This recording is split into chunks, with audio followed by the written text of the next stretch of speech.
Alors, il se passe quoi au juste quand un homme décide de déconstruire sa masculinité? Au contact du féminisme, certains entament un cheminement, un voyage à la fois intime et politique, un voyage rempli d'idéaux, bien sûr, mais aussi de pas mal de contradictions. C'est cette réinvention, parfois compliquée, qu'on va décortiquer aujourd'hui.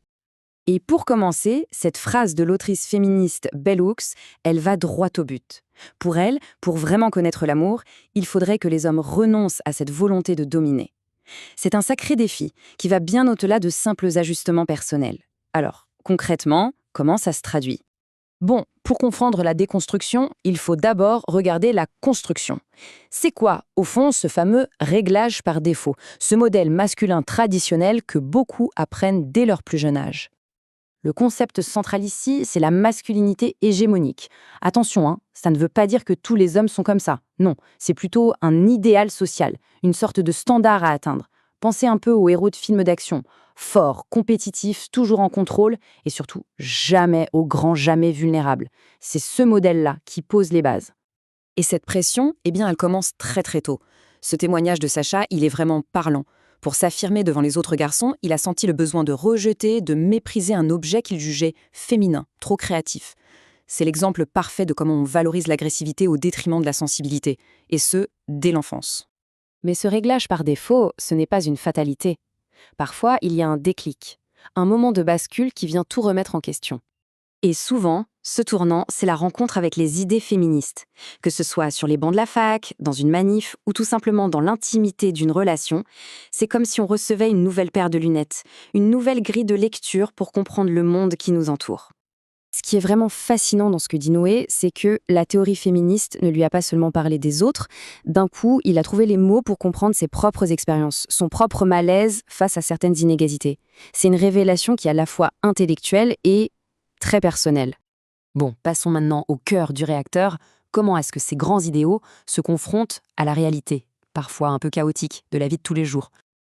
L'objectif affiché, il est clair. On vise un partenariat à 50-50, une égalité parfaite, que ce soit pour passer l'aspirateur ou pour le soutien émotionnel. Ça, c'est l'idéal. Mais c'est là que ça se complique.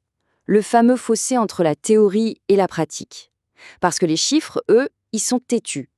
Même avec la meilleure volonté du monde, les vieux réflexes ont la vie dure. Le poids des tâches domestiques, et surtout de la fameuse charge mentale, repose encore très majoritairement sur les femmes. L'arrivée d'un enfant, c'est souvent le test ultime, le grand révélateur. Comme le dit très bien Sacha, tout devient une négociation constante. Qui se lève la nuit, qui met en pause sa carrière ou ses loisirs, c'est vraiment là, au quotidien, que les privilèges masculins sont mis à l'épreuve. Et cette négociation permanente, elle ne s'arrête pas à la porte de la cuisine, non, elle s'invite aussi dans la sphère la plus privée qui soit, celle de la sexualité et du désir. Concrètement, ça veut dire quoi? Ça veut dire transformer les pratiques sexuelles. On voit apparaître de nouveaux rituels, comme le débriefing après l'acte, pour être sûr que le plaisir était partagé.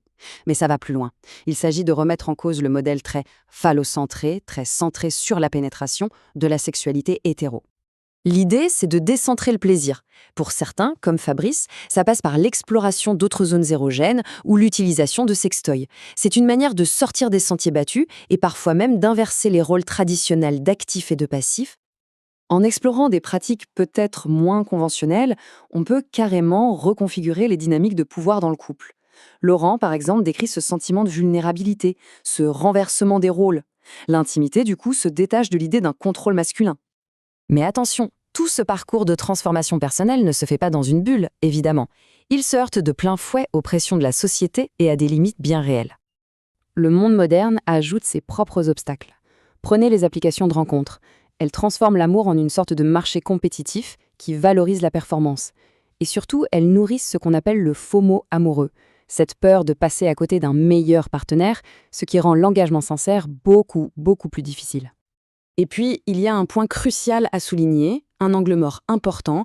Les hommes dont on parle ici ont un profil très spécifique. Ils sont majoritairement blancs, diplômés, issus de classes sociales plutôt favorisées. Leur cheminement n'est donc pas universel et ne représente pas forcément la réalité de tous les hommes. Finalement, tout ça nous laisse avec une grande question en suspens. Est-ce qu'on est en train d'assister à une vraie transformation des masculinités, à l'émergence de nouveaux modèles plus égalitaires, ou bien est-ce que la masculinité dominante est juste en train de s'adapter, de changer de discours pour mieux préserver ses privilèges? La réponse, eh bien, elle est sans doute encore en train de s'écrire.